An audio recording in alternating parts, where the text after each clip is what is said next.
Hi everyone, कैसे हैं आप लोग। सो गाइस, आप सभी का स्वागत हमारी न्यू सीरीज 30 मिनट 1 चैप्टर और 1 कॉन्सेप्ट। और आज है मेरा एपिसोड नंबर 2। और इस एपिसोड में जो मैं आप लोगों को कराने जा रहा हूं, मुझे मालूम है कि वो आप लोगों को सबसे ज्यादा डिफिकल्ट लगता है। And that is takeover chapter के अंदर एग्जम्पशंस वाला पार्ट। बिकॉज मुझे ऐसा लगता है कि एग्जाम्शन वाले पार्ट से हर बच्चे को बहुत डर लगता है। तो क्यों ना इसको एक अलग से वीडियो बनाकर आपको शेयर किया जाए, सो दैट आप उस एग्जाम्शन वाले पार्ट की वीडियो अलग से देख लो, ताकि आप लोगों का डर खत्म हो जाए from that part. One thing is very sure कि 30 मिनट के अंदर जो मैं आपको एग्जाम्शन पार्ट समझाने जा रहा हूं, फुल इन डिटेल, मतलब इतनी डिटेल में आपको मैं बताऊंगा, विद एवरी लॉजिक मैं आपको बताऊंगा कि आपका दिल खुश हो जाएगा कि सर वाकई में मजा आ गया। क्या आपकी अंडरस्टैंडिंग बनेगी रिलेटेड टू एग्जाम्पशंस। ठीक है, तो आइए स्टार्ट करते हैं। देखिए, टेक ओवर के अंदर पहले तो एग्जाम्पशंस का मतलब क्या है, सोच के देखो जरा। क्या हम जब टेक ओवर कोड पढ़ते हैं तो हम लोगों का पूरा जो चैप्टर है ना, वो बेसिकली किस पे लगता है? एक्वायरर पे। और लॉ हमें बार बार कहता है कि जो भी एक्वायरर है उसको देनी पड़ेगी एक ओपन ऑफर। उसको क्या देनी पड़ेगी? एक ओपन ऑफर देनी पड़ेगी। किसको देनी पड़ेगी? शेयर होल्डर्स को। ताकि हम शेयर होल्डर्स को क्या दे सकें बेटा? एक एग्जिट अपॉर्चुनिटी दे सके। ठीक है ना, यही पढ़ा था आपने। लेकिन जब मैं ये बोलता हूं ना एग्जाम्पशंस, तो इसका मतलब बहुत सिंपल सा होता है कि regulation 10 and 11 of this takeover regulation कहती है कि अगर आपका केस इन रेगुलेशंस में फॉल कर रहा है तो आपके ऊपर ऑब्लिगेशन ऑफ ओपन ऑफर जो है वो एग्जम्प्ट हो जाएगा। अच्छा, तो सर पहले तो मीनिंग हमारा एग्जम्पशन का क्या है कि जिन लोगों पे ये ऑब्लिगेशन आया था टू मेक ओपन ऑफर, उन्हें आप एग्जम्प्ट कर देंगे अगर वो फॉल कर जाएंगे रेगुलेशन 10 और 11 में। यस सर, पहला पॉइंट क्लियर। ठीक है सर। अब यहां पे मुद्दा है कि सर एक बात बताओ, एग्जम्पशन के लिए दो रेगुलेशन क्यों बनानी पड़ी? है ना, एक में ही क्यों नहीं काम चला? तो दोनों रेगुलेशन में पहले फर्क समझते हैं क्या होता है। जो पहली रेगुलेशन है ना 10, इसको हम बोलते हैं ऑटोमेटिक एग्जम्पशन। इसका मतलब क्या होता है बेटा? इसका मतलब ये होता है कि अगर आप रेगुलेशन 10 में फॉल करते हैं तो आपको सेबी से अप्रूवल लेने की जरूरत नहीं है। क्या बाय डिफॉल्ट आपका केस एग्जम्पशन में चला जाएगा और आप पर ये चैप्टर अप्लाई नहीं होगा।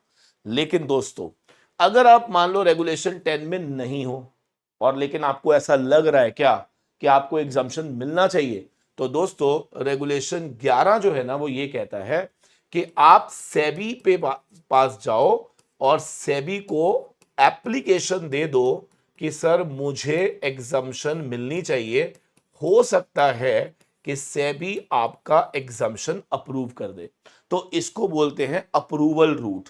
इसको क्या बोलते हैं? Approval route. तो इसका मतलब या तो मेरा केस फॉल करेगा ऑटोमेटिक एग्जाम्पशन में, या फिर मेरा केस फॉल करेगा अप्रूवल रूट में। याद रखना, जब मैं व्हाइट लाइन बोलता हूं अप्रूवल रूट, तो अप्रूवल रूट का मतलब होता है कि आपको सेबी से जाके अप्रूवल लेना पड़ता है। सर ठीक है सर, इसका मतलब ये हो गया कि आपको एज अ कंपनी सेक्रेटरी क्या कौन सा वाला पता होना चाहिए? सर हमें ऑटोमेटिक वाला पता होना चाहिए। तो इसका मतलब जब भी हम एग्जाम में क्वेश्चन देखते हैं तो क्या वो हमें देखने को मिलता है आउट ऑफ क्या? ऑटोमेटिक रूट देखता है। क्योंकि अप्रूवल रूट के अंदर तो आपको अप्लाई करना होता है जब आपको ऐसा लगे कि आपको रिलैक्सेशन चाहिए, तो आप सेबी के पास चले जाना और SEBI on the merit basis check करेगा कि आपको एग्जम्पशन देनी है या नहीं देनी। ठीक है सर। तो सर इसका मतलब आप ये कहना चाह रहे हो कि मेन जो हमें फोकस करना है वो किस पे फोकस करना है? रेगुलेशन 10 पे फोकस करना है। क्या यहां तक क्लियर है? Yes sir.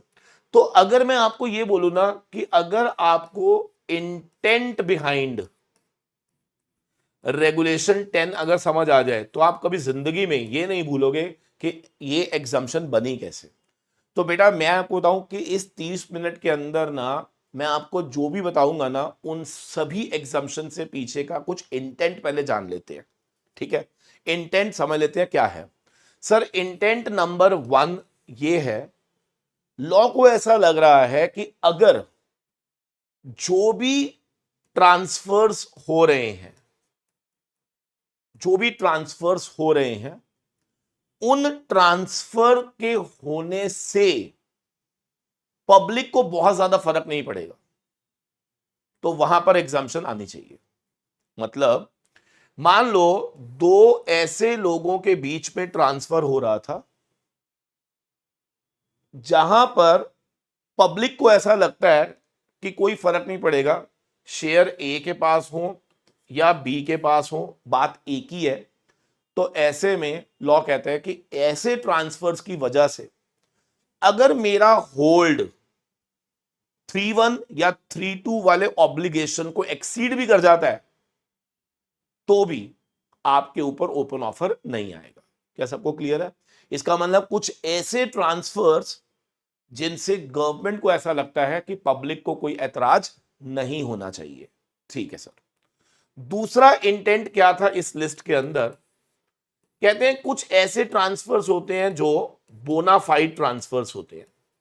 यहां पे बोनाफाइड का मतलब होता है जहां पर आपका इंटेंट किसी कंपनी को एक्वायर करना नहीं होता, आप in the ordinary course of business, हाँ जी, आप in the ordinary course of business आप ये एक्विजिशंस कर रहे हो।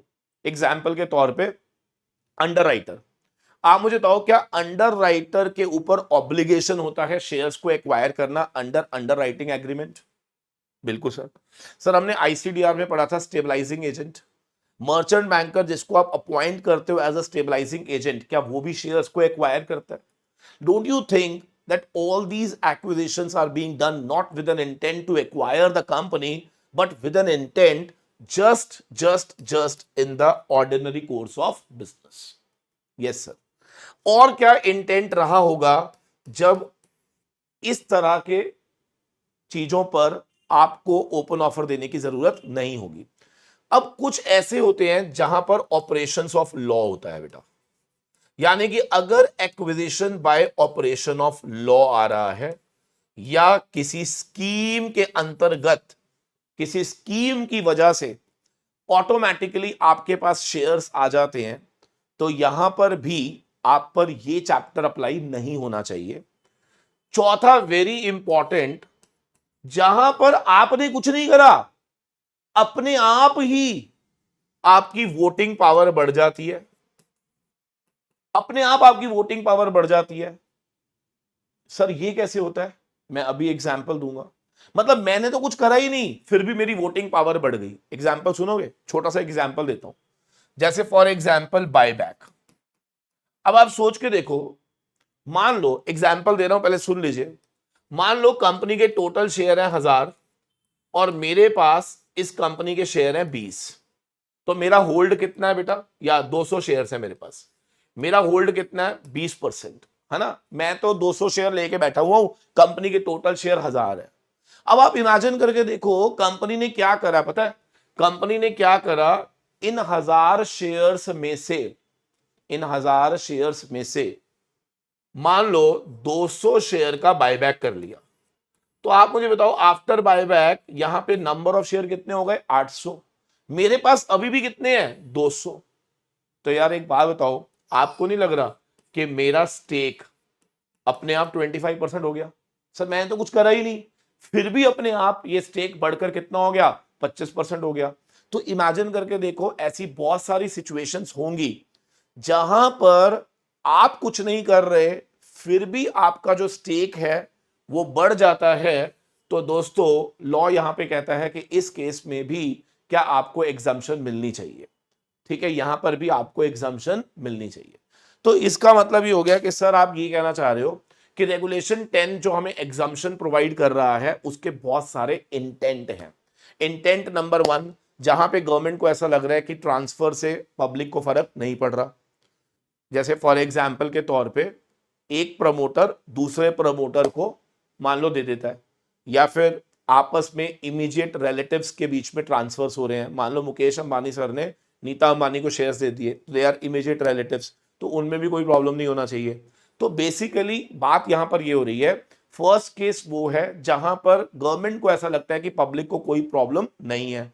दूसरा केस कौन सा है? जहां पे गवर्नमेंट को ऐसा लगता है कि ये एक्वायर करना, मंशा कंपनी एक्वायर करना नहीं था, ना उसका कंट्रोल लेना था, that was just in the ordinary course of business. जैसे इन्वोकेशन ऑफ प्लेज, मान लो आपके पास, मैं बैंक हूं, मेरे पास शेयर्स आए हुए हैं, आपने मुझे लोन वापस नहीं दिया, मैं इन्वोक कर दूंगा। अब सोच के देखो, जब मैं इन्वोक करूंगा तो क्या मेरे पास उस कंपनी की शेयर होल्डिंग आ जाएगी?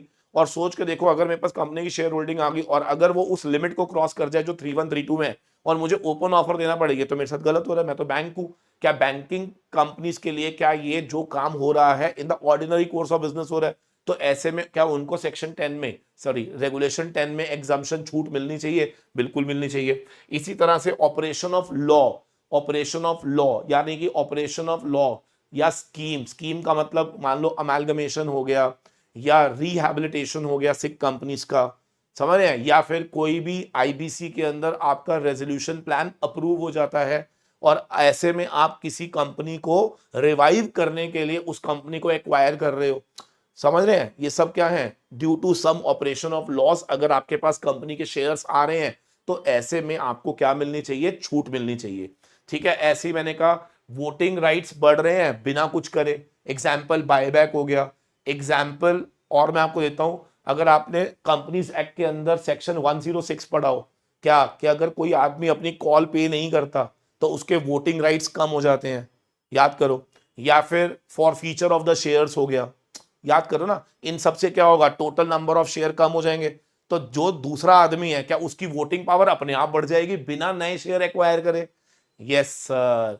सर सोच के देखो, एसआर शेयर ऑर्डिनरी शेयर बन जाए तो भी वोटिंग पावर बढ़ जाती है। अभी समझाऊंगा कैसे, एक एक पॉइंट डिटेल में बताऊंगा।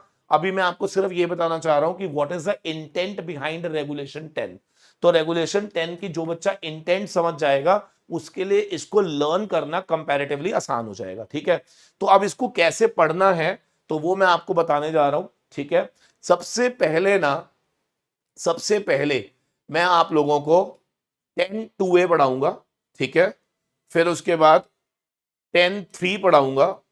ठीक है, 10(2)A 10(3), ये थोड़ा सा चीजें जो हैं समझने वाली चीजें हैं, तो आपको आई एम वेरी श्योर बहुत अच्छा लगेगा समझने में और मजा आएगा। आपको लगेगा कि वाकई में आज पहली बार आप एग्जाम्शन को अंडरस्टैंडिंग के साथ पढ़ रहे हो, तो और वो कभी भी आप भूलोगे नहीं। सर ये नोट्स कहाँ पे मिलेंगे? सर ये नोट्स आपको नीचे, इसी नीचे व्हाट्सएप चैनल का एक लिंक दिया हुआ है, उसको सब्सक्राइब कर लो। वैसे वैसे मैंने इसको हर टेलीग्राम चैनल में भी, वीजी स्टडी हब के टेलीग्राम चैनल में, अपने व्हाट्सएप लिंक के अंदर, अपना टेलीग्राम चैनल के अंदर, सारे ग्रुप्स के अंदर मैंने शेयर कर दिए। फिर भी नहीं मिलेंगे तो आप मुझे बता देना। ठीक है, अब इधर देखेंगे जरा, सारे लॉजिकली समझना है आपने। ठीक है, लॉजिकली समझना है। 10(2)A क्या कहता है?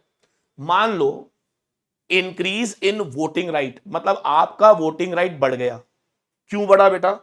Pursuant to the conversion of equity share with superior voting right into ordinary equity share. क्या मतलब है सर? आइए देखते हैं, एक एग्जांपल देता हूं मैं आपको। यहां पर वोटिंग राइट बढ़ने की वजह मैंने कुछ नहीं करा, just because SR share ordinary share बन गए और मेरा वोटिंग राइट बढ़ गया। बच्चा कहता सर क्या मतलब है? आइए मैं आपको समझाता हूं। सपोज करो मिस्टर एक्स के पास ऑर्डिनरी शेयर्स है। मिस्टर एक्स के पास क्या है? ऑर्डिनरी शेयर्स है। और ऑर्डिनरी शेयर्स का मतलब होता है 1 शेयर 1 वोट, यही होता है ना? ठीक है, तो अगर मैं कहूं कि मेरे पास, मान लो मैं ही मिस्टर एक्स हूं और मेरे पास कंपनी के 100 शेयर्स हैं। कंपनी के कितने शेयर्स हैं? 100 शेयर्स। तो मेरे वोट भी कितने हो गए बेटा? 100 वोट हो गए। ठीक है, ठीक है सर। और मिस्टर वाई जो है ना, जस्ट समझाने के लिए दो ही लोग ले रहा हूं ताकि आपको समझ आ जाए। मिस्टर वाई के पास भी 100 शेयर्स हैं, 100 शेयर्स हैं, लेकिन ये सुपीरियर शेयर्स हैं और 1 शेयर पे 10 वोट्स एलिजिबल हैं। तो इसका मतलब 100 शेयर का मतलब हो गया 1000 वोट हो गया। तो दोस्तों हम दोनों के मिलाकर क्या 1100 वोट हो गए?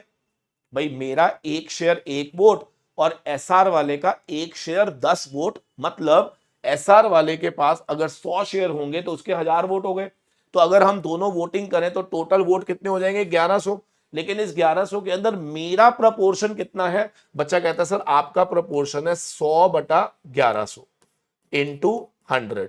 इसका मतलब अगर आप इसको सॉल्व करेंगे तो यू विल फाइंड आउट कि मेरा जो यहां पर आ रहा है ना, वो 9 पॉइंट समथिंग मेरा परसेंटेज ऑफ वोटिंग आ रही है।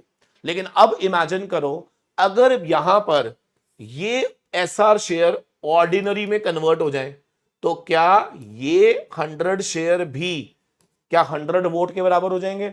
तो टोटल वोट कितना हो जाएगा बताओ? एक बारी कन्वर्ट हो जाएगा तो क्या मेरे पास 100 वोट, उसके पास 100 वोट, तो टोटल हो गए 200 वोट, और मेरी वोटिंग पावर क्या अब बढ़कर क्या 50% पे आ जाएगी? तो इमेजिन करके देखो, आपकी वोटिंग पावर 9% से बढ़कर कहां पे आ गई? 50% पे आ गई। क्या there is an increase in the voting power? मेरे प्यारे दोस्तों, डोंट यू थिंक कि अगर हमने वहां पे क्या पढ़ा था 3132 में, जब भी increase in the voting power आ जाएगी बियॉन्ड सर्टन लिमिट, या increase in the share holding आ जाएगी, तो आपके ऊपर ओपन ऑफर आएगा। सोच के देखो, क्या यहां पर इंक्रीज की वजह मैं हूं, या एसआर शेयर ऑर्डिनरी में कन्वर्ट हुए इसलिए मेरी पावर इंक्रीज हुई है? तो यहां पे लॉ कहता है क्योंकि मैंने कुछ नहीं करा था, अपने आप हुआ था, तो इसीलिए क्या मुझे ऑटोमेटिक एग्जाम्पशन में फॉल करना चाहिए। ब्यूटीफुल सर, क्या बात है सर। सर 10 टू वे हमें समझ आ गया। सर आपने 10 टू वे पहले क्यों पढ़ाया? उसका रीजन सुन लो क्यों। क्योंकि जब मैं ये पढ़ा देता हूं ना, तो अब ना आपके लिए बहुत सारे पॉइंट इससे रिलेटेड वाले 1 मिनट में खत्म हो जाएंगे। देखते जाओ कैसे, आराम आराम से देखना जरा। यहां पे पढ़ना क्या लिखा है? An increase in the voting right in the target company by any share holder pursuant to buy back, pursuant to buy back. क्या सेम प्रोसेस होएगा? कैसे? सर जब बायबैक होता होगा, सोच के देखो, कंपनी के ओरिजिनल शेयर है मान लो 1000, और आपके पास शेयर से मान लो 240, यानी कि आपका परसेंटेज होल्ड क्या 24% था? कितना था? 24%। अचानक से कंपनी ने 200 शेयर्स का बायबैक कर लिया, और कंपनी के अब शेयर कितने हो गए? 800। लेकिन आपने बायबैक में पार्टिसिपेट नहीं करा, आपके पास पहले भी 240 थे, अभी भी 240 हैं। चेक करके देखो, क्या परसुएंट टू बायबैक क्या आपकी वोटिंग राइट बढ़ गई? बिल्कुल बढ़ गई। और सर वो इतनी बढ़ गई, क्या वो 25% क्रॉस कर गई?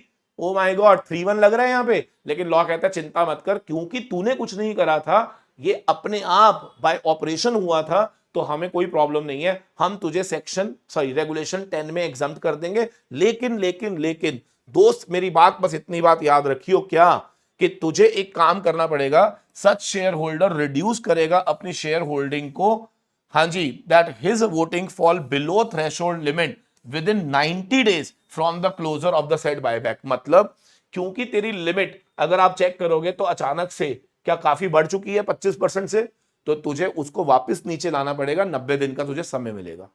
ठीक है सर। सर 2 केस हमें याद भी हो गए, याद करके बताओ पहला केस कौन सा? देखो अब इसको ना साइड में मैं लिखता रहता हूं, ठीक है। पहला केस ये है जब एसआर शेयर कन्वर्ट हो जाएंगे ऑर्डिनरी शेयर में। दूसरा केस क्या है? Pursuant to pursuant to buyback, pursuant to buyback. Sir 2 case बड़े अच्छे से लर्न हो गए हमें। यस सर, बिल्कुल क्लियरली याद हो गए, क्योंकि एक बार लॉजिक समझ आ जाता है ना बेटा, तो फिर उसके बाद याद करना बड़ा आसान हो जाता है। ठीक है सर, अब ऐसे ही आ जाते हैं बेटा, यहां पर आराम आराम से देखना क्या लिखा हुआ है। यहां पे देखो जरा क्या लिखा हुआ है। 10(1)(j, 10(1)(j क्या कहता है?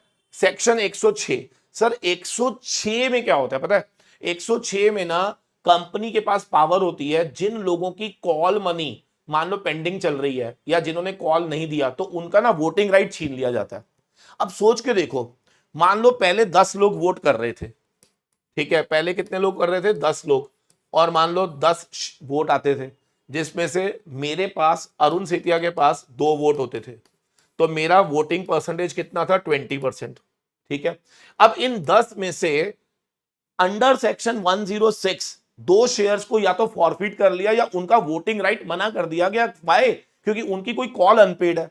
तो दोस्तों, क्या यहां पर बचे कितने? 8, या 3 शेयर को मना कर दिया, बचे कितने? 7। तो आपको ही लग रहा कि मेरा वोटिंग पावर बढ़ गया?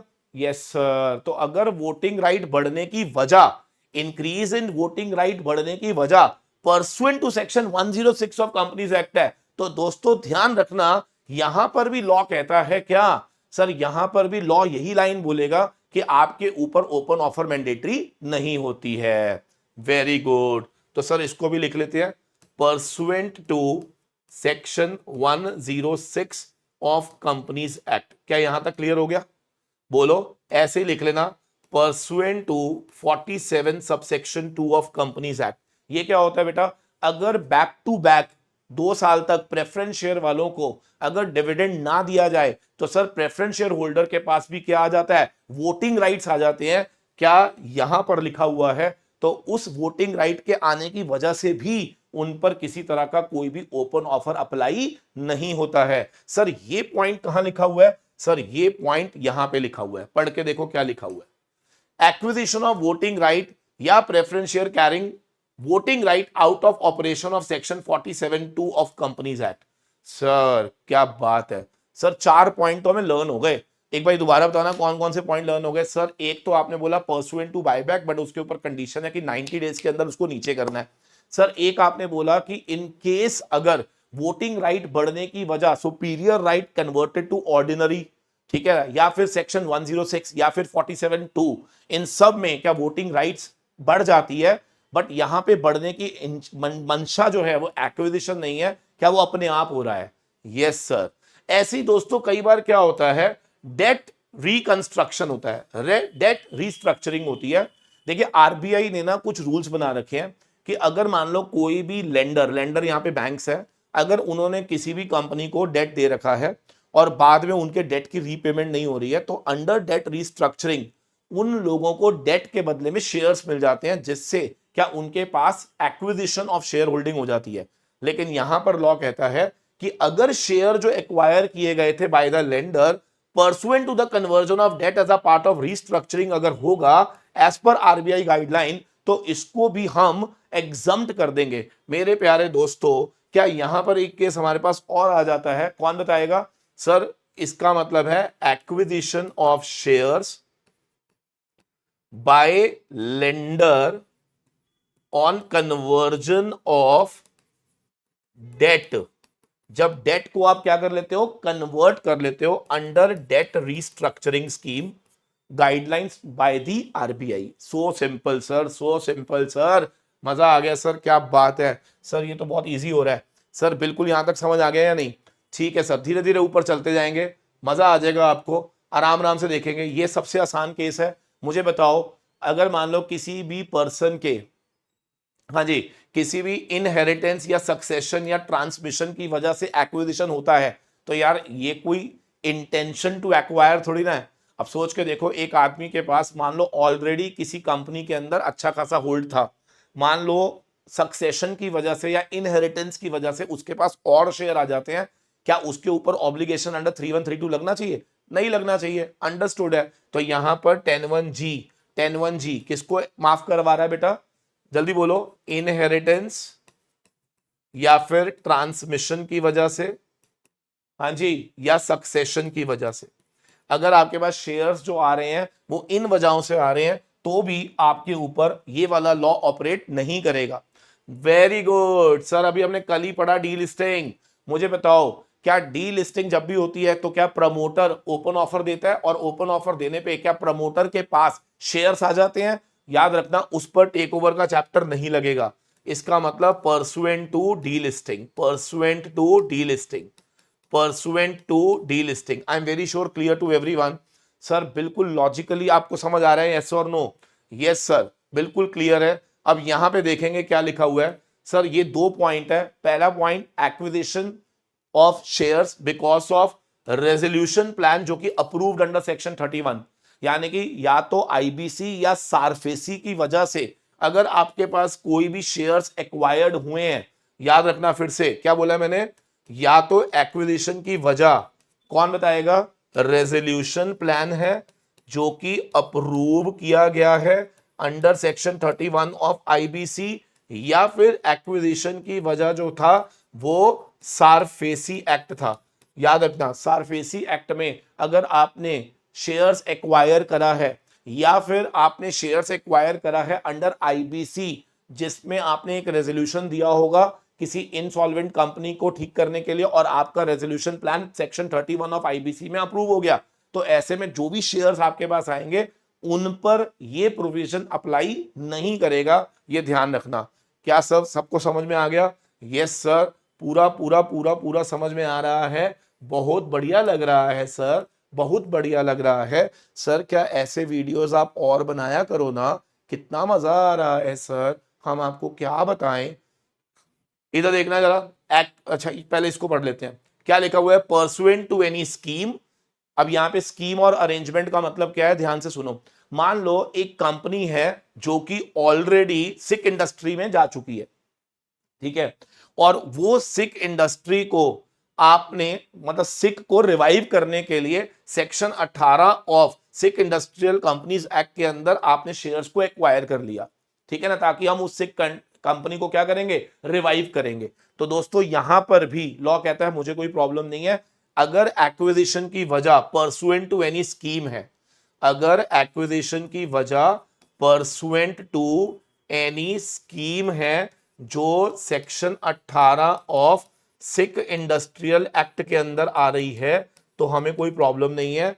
एंड या तो एक्विजिशन की वजह अमेलगमेशन, मर्जर या डीमर्जर है, जहां पर टारगेट कंपनी जो है वो या तो टारगेट कंपनी ट्रांसफरर है या टारगेट कंपनी ट्रांसफरी है। सोच के देखो ना, अमेलगमेशन हो रहा है, जब अमेलगमेशन हो रहा है तो क्या होगा, if I am the share holder of X limited, ठीक है, सोच के देखो, I am the share holder of X limited, जब X limited gets amalgamated with Y limited and that amalgamation is approved by the court और NCLT, then what will happen, instead of share of X limited I will get share of Y limited.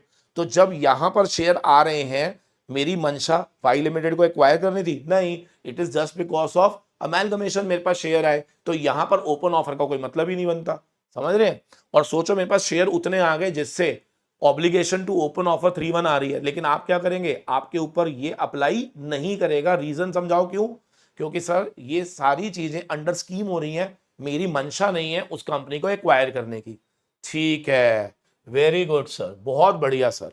Sir इसके बाद आ जाता है 10(1), ये क्या कहता है, अगर कोई भी एक्विजिशन होता है परसुएंट टू इंटर से ट्रांसफर बिटवीन क्वालिफाइंग पर्सन। अब दिमाग में एक क्वेश्चन आता है, सर क्वालिफाइंग पर्सन कौन होते हैं, तो वो मैं अभी लास्ट में लिस्ट बनाऊंगा, याद रखना। अगर हम आपस में, यहां पे एग्जाम्पल के दिमाग में याद रखना, इमीडिएट रिलेटिव्स, मैं अपनी वाइफ को शेयर दे रहा हूं तो definitely she is falling under qualifying person. एक प्रमोटर दूसरे प्रमोटर को दे रहा है, he is also falling under qualifying person. तो क्वालिफाइंग पर्सन की अभी हम लिस्ट पढ़ेंगे, या फिर मैं अपने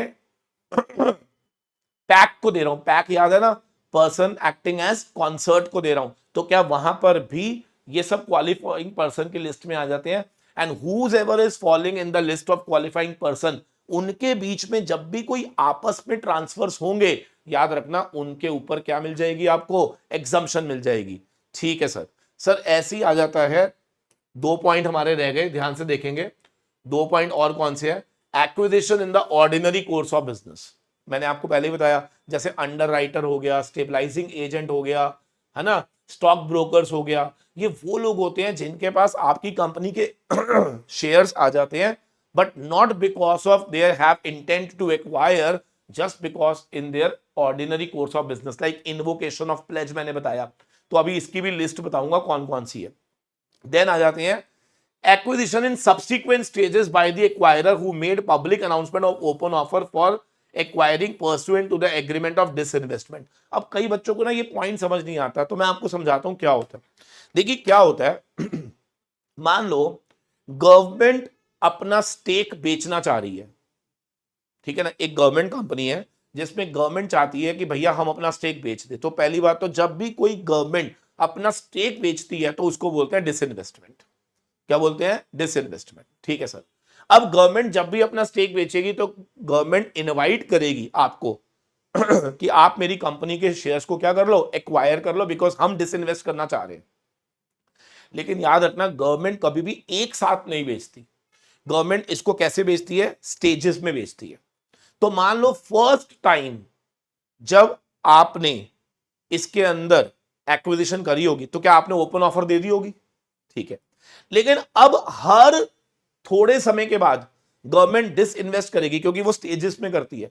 तो जितने भी सब्सिक्वेंट स्टेजेस होंगे, अगर बायर यानी कि एक्वायरर एंड सेलर सेम है तो उसको बार बार ओपन ऑफर देने की जरूरत नहीं है। मेरी बात समझ आ रही है। अगर आपने पहली बार ओपन ऑफर दे दिया था तो सब्सीक्वेंट स्टेज में जब आप वही एक्वायरर दोबारा से एक्वायर करेगा और शेयर्स, तो उसको दोबारा से ओपन ऑफर देने की जरूरत नहीं है। इसको बोलते हैं सब्सीक्वेंट स्टेज। तो पढ़ के देखो क्या लिखा है, acquisition at subsequent stage by the acquirer who have made public announcement of an open offer for acquiring share pursuant to an agreement of disinvestment as contemplated in such agreement. इसमें condition होती है क्या, कि seller और acquirer दोनों क्या होने चाहिए, सेम होने चाहिए इन ऑल सब्सीक्वेंट स्टेजेस। ठीक है सर, तो क्या सर इसका मतलब मैं यहां पर इसको ऐसे लिख लूं, डिसइन्वेस्टमेंट का केस? यस, तो आपको सब्सीक्वेंट स्टेजेस के अंदर दोबारा से ओपन ऑफर देने की जरूरत नहीं पड़ती है, ये बात ध्यान रखेंगे।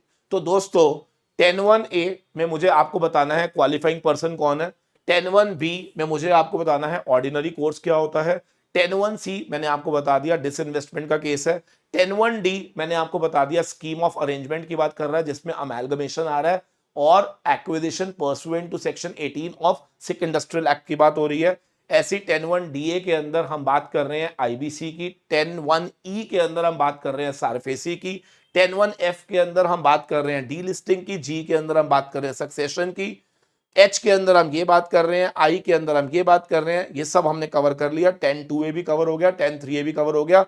अब यहां पर 10(4) लास्ट एक छोटा सा पॉइंट और उसके बाद क्वालिफाइंग पर्सन और ऑर्डिनरी की मैं लिस्ट आपको बता दूंगा and then exemptions are over. ठीक है, ध्यान से देखेंगे। देखो कई बार 5-7 मिनट ऊपर हो जाएगा, डोंट थिंक 30 मिनट का मतलब 30 मिनट, 2-4-5 मिनट ऊपर हो सकता है। ठीक है, सामने देखेंगे जरा 10(4) क्या कहता है, following acquisition shall be exempt from obligation to make open offer. पहला, अगर आपको राइट इशू की वजह से शेयर आ रहे हैं, सोच के देखो ना, कंपनी ने राइट इशू करा और आपने वो राइट इशू एक्सरसाइज कर लिया, जब एक्सरसाइज करा तो आपकी शेयर होल्डिंग में नंबर ऑफ शेयर बढ़ गए, तो ऐसे में हो भी सकता है कि आपकी वोटिंग पावर या शेयर होल्डिंग बढ़ जाए, ऐसा भी हो सकता है कि आपकी शेयर होल्डिंग में कोई चेंज ना आए।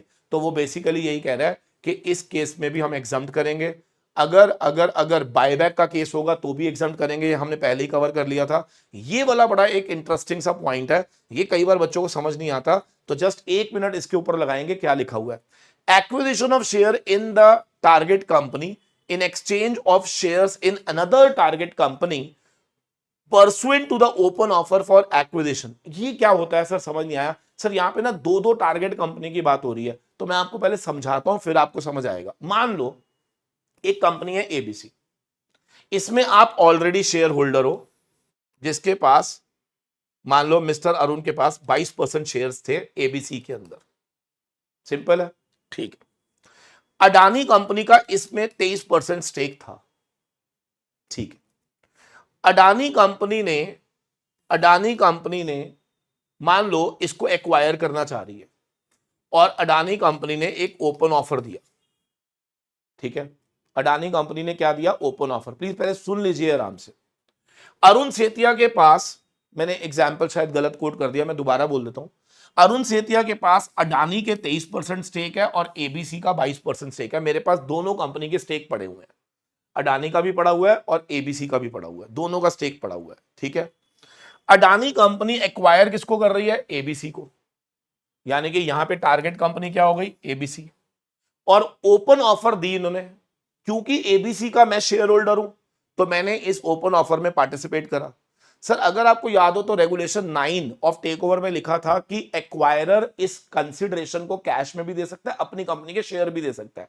अब इमेजिन करो अडानी ने शेयर ऑफर कर दिए, अब बताओ अरुण के पास एबीसी के शेयर थे जो मैंने ओपन ऑफर में दे दिए, बदले में अडानी ने मुझे अपने शेयर दिए।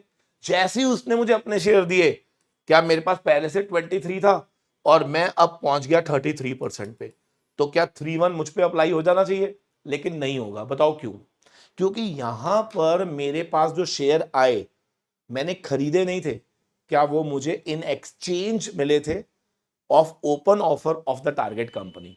थोड़ा सा समझना पड़ेगा प्लीज, हाँ दोबारा से देख लो बेशक से।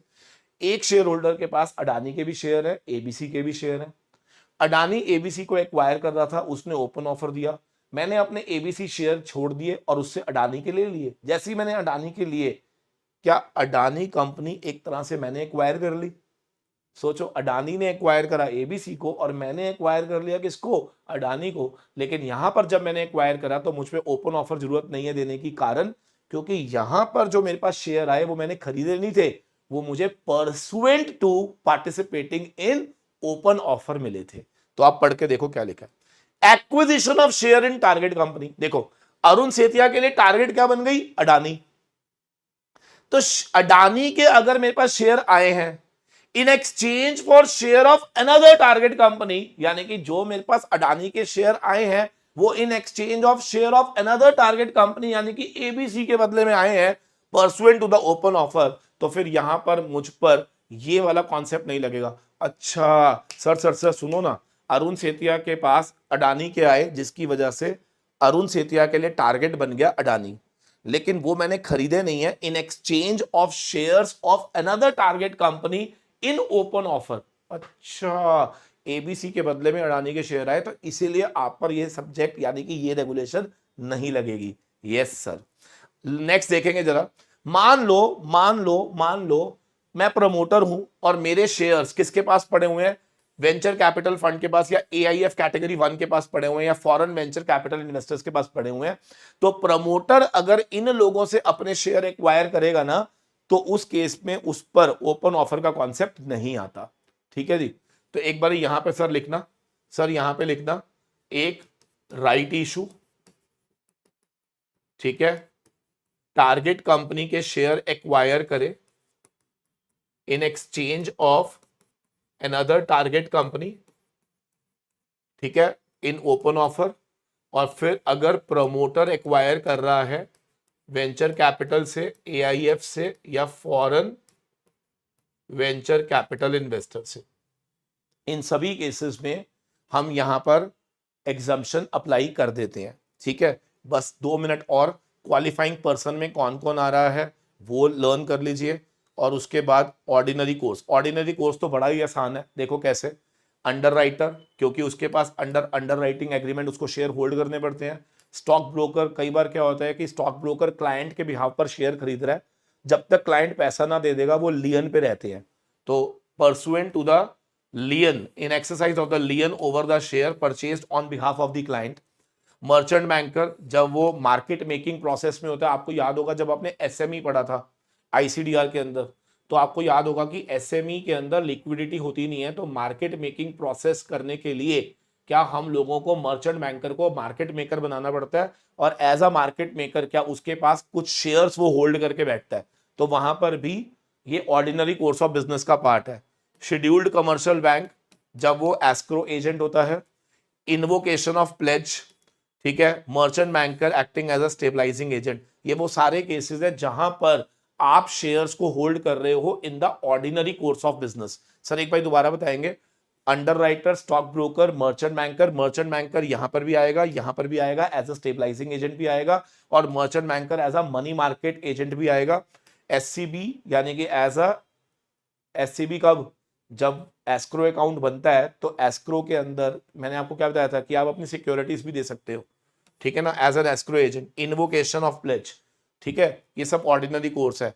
अब यहाँ पे लास्ट पॉइंट आ जाता है कि सर क्वालिफाइंग पर्सन कौन कौन से हैं। सर क्वालिफाइंग पर्सन के अंदर एक तो इमीडिएट रिलेटिव्स आते हैं, प्रमोटर्स जिनका नाम प्रमोटर की लिस्ट में होना चाहिए, जो कि शेयर होल्डिंग पैटर्न के अंदर होना चाहिए, और वो प्रमोटर अभी अभी नहीं बना होना चाहिए, कम से कम 3 साल से क्या वो हमारी कंपनी का प्रमोटर होना चाहिए। ऐसे ही पैक, जो कि हमारी लिस्ट ऑफ पैक में होना चाहिए from not less than 3 years.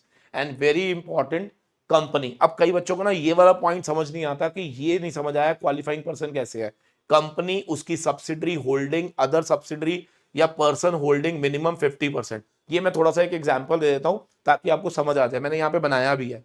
इधर देखो, मान लो रिलायंस इंडस्ट्री के पास आरपीएल के 70% शेयर है, ठीक है, और रिलायंस इंडस्ट्री के अंदर मुकेश अंबानी सर के पास 51% शेयर है। ये दोनों आपस में अगर कुछ भी ट्रांसफर करेंगे ना, ये दोनों अगर आपस में कुछ भी ट्रांसफर करेंगे तो यहां पर ये माना जाएगा ये क्वालिफाइंग पर्सन है।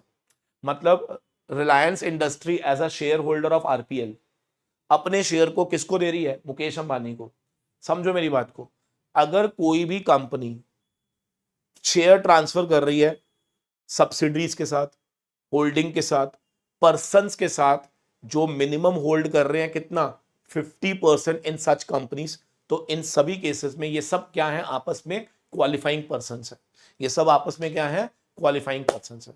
ओ माय गॉड सर, पूरा का पूरा हमें समझ आ गया। सर एक बारी पूरी लिस्ट दोबारा हो जाए। यस सर, देखो, पहला इंटर से ट्रांसफर बिटवीन क्वालिफाइंग पर्सन, दूसरा ordinary course of business, list मैंने आपको सारी बना दी है। तीसरे नंबर पे मैंने आपसे कहा अगर ये किसी तरह का कोई भी डिसइन्वेस्टमेंट है और सब्सीक्वेंट स्टेजेस के अंदर जब भी आप करोगे तो आपको दोबारा से ओपन ऑफर देने की जरूरत नहीं है। सर स्कीम या अरेंजमेंट, स्कीम या अरेंजमेंट। फिर उसके बाद सेक्शन 31 में रेजोल्यूशन प्लान अप्रूव हुआ, या फिर एक्विजिशन परसुएंट टू सरफेसी, या फिर एक्विजिशन की वजह डीलिस्टिंग, या फिर इनहेरिटेंस सक्सेशन, इनहेरिटेंस सक्सेशन, या फिर बायबैक, या फिर वोटिंग पावर का बढ़ना बिकॉज ऑफ सेक्शन 47(2) या 106 ऑफ कंपनीज एक्ट। क्या यहां तक क्लियर है? Yes sir. सर ऐसे ही अगर मैं ये कहूं कि वोटिंग पावर जो है वो बढ़ रही है, या फिर आपके पास कोई राइट इशू की वजह से मान लो अगर ऐसा हो रहा है तो ठीक है, तो एक बार ये लिस्ट फाइनल है आपके सामने, इसको पढ़ लीजिए। आई एम वेरी श्योर सबको समझ में आ गया। यहां पर लिख सकते हैं आप ये ordinary, I hope everybody is clear ना, जल्दी बताओ। और ये मैंने क्या कहा था, अगर मान लो SR share gets converted to ordinary shares, ठीक है, ordinary course of business cover हो गया, ठीक है। और एक था क्वालिफाइंग पर्संस, तो qualifying person, ordinary course of business, SR gets converted to OR, pursuant to buyback, pursuant to 106, pursuant to 47(2), या फिर आपके पास शेयर आए by the lender due to debt restructuring, inheritance pursuant to delisting. I am very sure clear to everyone. Lock कर दें?